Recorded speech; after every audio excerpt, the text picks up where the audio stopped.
This is 2005 Nissan Altima 2.5 liter with leather seat. When you try to install the cheap aftermarket Chinese head unit, if you just connect the wiring harness together, sound is not coming out from the speaker because this car is equipped with Bose Factory Amplifier system.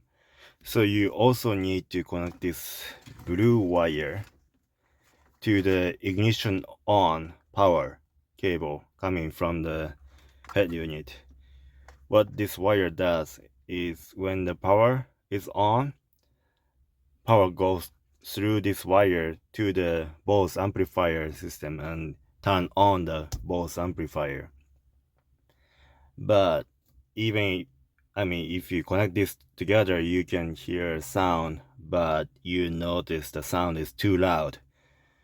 Your volume is 1 or 2, but your sound is too loud because the factory Bose amplifier system is over amplifying the sound.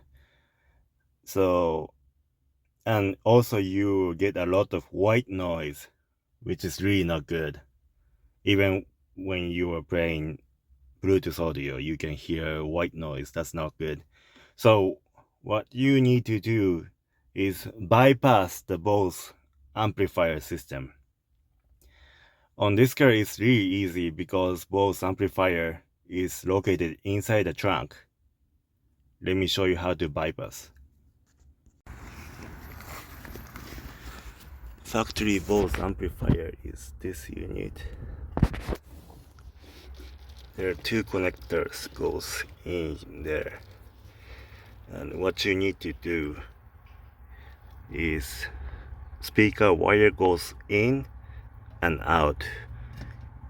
You just need to connect those wires together by using a jumping pin like this.